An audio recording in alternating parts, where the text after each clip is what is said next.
నమస్తే.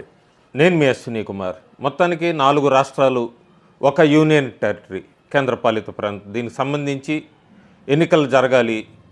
అయితే 2 రాష్ట్రాలకి అట్లాగే యూటీకి కూడా పుదుచ్చేరి, అస్సాం, కేరళలో ఎన్నికలు పూర్తయినాయి. రికార్డు ఓటింగ్ పర్సంటేజు పుదుచ్చేరి, అస్సాంలో.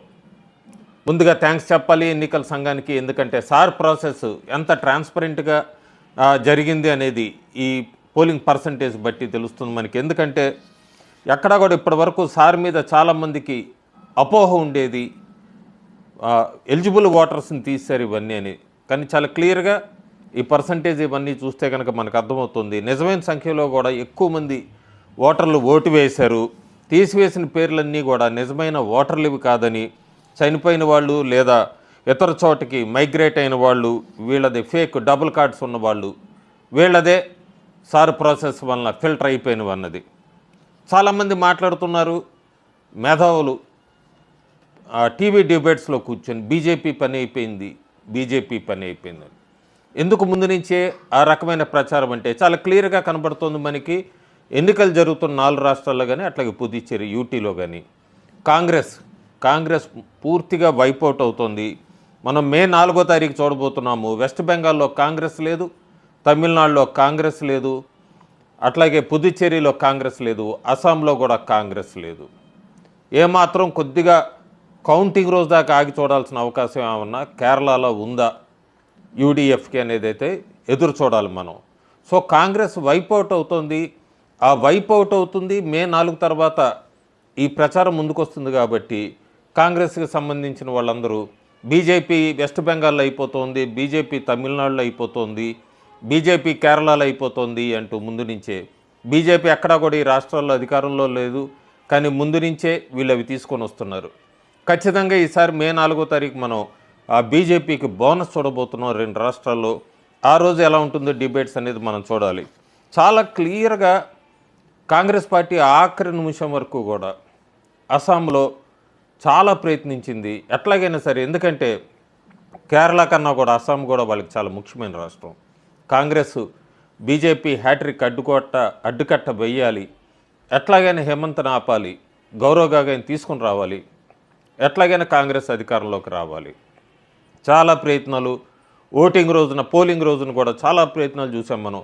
పోలింగ్ కొన్ని గంటల ముందే పవన్ ఖేరా లాంటి వాళ్ళు హిమంత భార్య మీద 3 పాస్పోర్ట్లు ఇవన్నీ అంటూ కూడా సెల్ఫ్ గోల్ చేసుకున్నారు. ఆ తర్వాత ఆయన హైదరాబాద్కి పారిపోయారు కేసులు పెడితే. హైదరాబాద్లో తెలంగాణలో యాంటిసిపేటరీ బెయిల్కి ట్రై చేస్తున్నారు. ఆఖరికి అక్కడ కూడా ఆయనకు ఎదురు దెబ్బ పడింది. ఎందుకంటే ఆయన భార్యకు సంబంధించిన ఆధార్ కార్డ్స్ అన్నీ కూడా రాంగ్ ఉన్నాయి, మళ్ళీ సబ్మిట్ చేయమంది తెలంగాణ కోర్టు.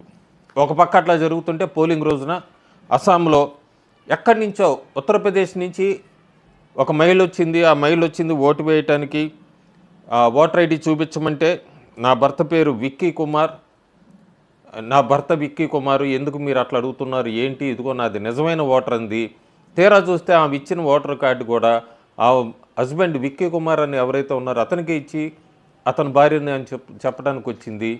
చాలా క్లియర్గా దొంగ ఓట్లు వేయడానికి వచ్చారు, దొరికిపోయారు. ఎన్ఎస్యుఏ కార్యకర్తలు రాహుల్ గాంధీ భాషలో బబ్బర్ షేర్ అంటూ ఉంటారు. ఏఐ సమ్మిట్లో బట్టలిప్పి తిరిగినప్పుడు, ధర్నాలు చేసినప్పుడు వాళ్ళంతా మా బబ్బర్ షేర్ అని చెప్పిన రాహుల్ గాంధీ సంబంధించిన ఎన్ఎస్యుఐ మెంబర్స్ కూడా అస్సాంలో రిగ్గింగ్ చేయడానికి వచ్చారు, దొరికిపోయారు. చాలా క్లియర్గా అతనే ఒప్పుకున్నాడు, నేను ఎన్ఎస్యుఐ మెంబర్ని, అస్సాంకి చెందిన వాడిని కాదని. ఇంకా ప్రయత్నించారు. దిమోరియా అసెంబ్లీ సెగ్మెంట్లో అయితే మనం చూస్తే అక్రమంగా వచ్చిన వలసదారులందరూ కూడా ఓట్లు వేయటానికి వచ్చారు, వాళ్ళందరినీ పట్టుకున్నారు. అందుకే థ్యాంక్స్ చెప్పాలి సార్కి. ఎందుకంటే సార్ ప్రాసెస్ వలన ఎక్కడా కూడా ఇల్లీగల్ ఓట్స్ ఎక్కడా కూడా పోల్ కాలేదు. సో ప్రయత్నాలు జరిగినాయి. కాంగ్రెస్ అభ్యర్థిని డబ్బులు పంచిపెడుతూ 1500 రూపాయలు ఆమె రెడ్ హ్యాండెడ్గా దొరికిపోయింది. కాంగ్రెస్కి ఇంకొక 24 గంటల్లో ఎన్నికలనగా ఒక అభ్యర్థి అయితే విత్డ్రా చేసుకున్నాడు. అన్ని ఎదురు దెబ్బలే అస్సాంలో. ఎక్కడ వాళ్ళు ఏ అడుగు ముందుకు వేద్దాం ఏ రకంగా కూడా అన్ని ఎదురు దెబ్బలే తగిలినాయి కాంగ్రెస్ పార్టీకి. మనం పోలింగ్ రోజులో కూడా చూస్తే కాంగ్రెస్ బూతు, బీజేపీ బూతులు చూస్తే కనుక కాంగ్రెస్ బూతులు వెలవెలపోయినాయి. బీజేపీ బూత్కి అయితే ఓటర్స్ లైన్ కట్టారు. అదే కనబడింది మనకి పుదుచ్చేరిలో కూడా అట్లాగే కనబడింది. పుదుచ్చేరిలో ఎక్కడికక్కడ కాంగ్రెస్ బూత్స్ అన్నీ ఖాళీకి కనబడినాయి. ఆల్మోస్ట్ కాంగ్రెస్కి బై బై చెప్పినట్టే మనకి ఓటర్లు పుదుచ్చేరి అట్లాగే అస్సాంకి చెందిన వాళ్ళంతా కూడా.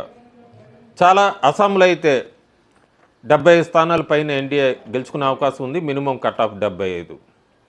అట్లాగే పుదుచ్చేరిలో అయితే తగ్గగా వచ్చింది, ఎన్డీఏ మళ్ళీ అధికారం మెయింటైన్ చేసుకుంటుంది ఖచ్చితంగా. సో ఆ రెండిట్లో కూడా ఎన్డీఏ మళ్ళీ అధికారంలోకి వస్తుంది. కానీ కేరళలో మనం చూడాలి, చాలా విచిత్రమైన రాష్ట్రం. ఎందుకంటే ఎప్పుడూ కూడా ఎల్డీఎఫ్ యూడీఎఫ్ రెండే ఫస్ట్ టైం మొట్టమొదటిసారి థర్డ్ ఫ్రంట్ ఎన్డీఏ అనేది కూడా కేరళలోకి వచ్చింది. కేరళకి రావటమే కాకుండా కేరళలో మేయర్ ఎన్నికలప్పటి నుంచి కూడా చాలా అప్పటి నుంచే ప్రచారం, ఒక 4 నెలల నుంచే ప్రచారం చేసుకుంటూ వెళ్ళారు. బీజేపీ కేరళలో చాలా స్ట్రాంగ్ అయింది. ఒకవేళ లెఫ్ట్ డెమోక్రటిక్ ఫ్రంట్ కనుక ఓడిపోతే ఇంకా 1977 తర్వాత కమ్యూనిస్టుల పార్టీ డెసిమేట్ అయిపోయింది భారతదేశంలో అని చెప్పచ్చు. ఒకవేళ ఎల్డీఎఫ్ అధికారంలోకి వస్తే మూడోసారి పినరన్ విజయ్ బిగ్గెస్ట్ ఐకాన్ అవుతాడు, టాలెస్ట్ లీడర్ ఆఫ్ కేరళ అవుతాడు. ఇవన్నీ కూడా చూడొచ్చు. ఒకవేళ సర్ప్రైజ్గా హంగ్ వస్తే వేచి చూడాలి మనం ఏం జరుగుతుంది అనేది. రెడ్ బ్యాస్టన్ సాఫ్రాన్ బ్యాస్టన్ అవుతుందా, సాఫ్రాన్ అవుతుందా, ఇది కూడా చూడాలి. ఎందుకంటే బీజేపీ ఎవరికి మద్దతు ఇస్తుందో ఒకళ్ళు హంగ్ కనుక వస్తే అనేది. సో కేరళ మీద ఎవరి ప్రిడిక్షన్స్ వాళ్ళకున్నాయి. ఏదైనా ఫైనల్గా మనం ఒకటి చూస్తే కాంగ్రెస్ డెసిమేట్ అయిపోతుంది, కమ్యూనిస్ట్ పార్టీలు డెసిమేట్ అయిపోతున్నాయి. ఒకప్పుడు వెస్ట్ బెంగాల్, త్రిపుర, కేరళ ఇవన్నీ కూడా కమ్యూనిస్ట్ పార్టీలు కంచుకోటగా చెప్పుకునేవాళ్ళు. కాంగ్రెస్ పార్టీ కూడా మాకు దక్షిణాన బలం ఉంది, నార్త్ ఈస్ట్లో బలం ఉంది, ఇవన్నీ కూడా ఇక ఆ మాట మే 4 తర్వాత దేశ రాజకీయాల్లో ఎక్కువగా వినపడదు. Letter communist party of India, CPI రెండూ కూడా పూర్తిగా భారతదేశం నుంచి తుడుచుకుపెట్టిపోయినట్టే. కాంగ్రెస్ పార్టీ కూడా ఆఖరి అవకాశమే. ఖచ్చితంగా రాహుల్ గాంధీ సెంచరీ కొట్టబోతున్నాడు డిఫీట్లో. బీజేపీ పర్ఫార్మెన్స్ చూస్తే మినిమం కేరళలో అయితే మొట్టమొదటిసారి 2 అసెంబ్లీ స్థానాలు గెలుచుకునే అవకాశం చాలా క్లియర్ కనబడుతుంది. మిగతా చోట్ల ఓటింగ్ బాగా జరిగింది బీజేపీకి అని చెప్తున్నారు, కానీ మనం రిజల్ట్స్ దాకా వేచి చూడాలి. ఎందుకంటే 2024 లోక్సభ ఎన్నికల్లో కూడా తమిళనాడు, కేరళలో బాగా హైప్ వచ్చింది బీజేపీకి. కానీ కౌంటింగ్ రోజు మాత్రం చూసాం మనం బాగా చతికిలు పడినాయి. కేరళలో 1 స్థానంతో సరిపెట్టుకోవాల్సి వచ్చింది.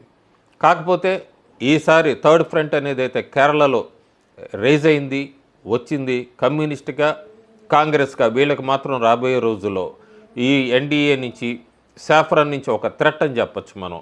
పూర్తిగా మహిళలంతా కూడా బీజేపీ వైపుకి బాగా స్వింగ్ అయ్యారు. దాదాపు కొంతమంది అనలిస్టులు అయితే ఈ 4 నియోజకవర్గాలు చెప్తున్నారు, నేమము, పలక్కాడు, కజకొట్టం, అలాగే వడిక్కవు, ఇవన్నీ కూడా చెప్తున్నారు. కొంతమంది 8 అంటున్నారు, కొంతమంది 6 అంటున్నారు. ఏదైనా కూడా మినిమం బేసు 2 స్థానాలు అయితే ఖచ్చితంగా గెలుచుకునే అవకాశం కేరళలో కనబడుతుంది బీజేపీకి. ఇక్కడ చాలా పాఠాలు నేర్చుకోవాలి ఆంధ్రప్రదేశ్ బీజేపీ, తెలంగాణ బీజేపీ. ఖచ్చితంగా నేర్చుకోవాల్సిన అవసరం ఉంది. దాని మీద ఒక డీటెయిల్డ్ వీడియో పెడతాను. కానీ కేరళకు వెళ్ళి కేరళలో ఆంధ్రప్రదేశ్ బీజేపీ ఖచ్చితంగా నేర్చుకోవాల్సిన పాఠాలు చాలా ఉన్నాయి. టీడీపీ, వైఎస్ఆర్సీపీ అంటూ కూడా ఆంధ్రప్రదేశ్లో కాలం వెలబుచ్చుతున్న బీజేపీ, తెలంగాణలో బీఆర్ఎస్కి అవకాశం ఇస్తున్న బీజేపీ, ఇవన్నీ కూడా కేరళలో బీజేపీ ఎట్లా గ్రౌండ్ వర్క్ చేసింది, వెస్ట్ బెంగాల్లో 3 ఏళ్ళ నుంచి ఎట్లా కష్టపడి ఇప్పుడు రాబోయే రోజుల్లో అధికారంలోకి రాబోతోంది, ఇవన్నీ కూడా దక్షిణ రాష్ట్రాలకు సంబంధించిన, ముఖ్యంగా తెలుగు రాష్ట్రాలకు సంబంధించిన బీజేపీ నాయకులు దీని మీద ఒక స్టడీ చేస్తే రాబోయే రోజుల్లో ఈ తెలంగాణలో కూడా బీజేపీ పుంజుకునే అవకాశం ఉంటుంది. Thank you.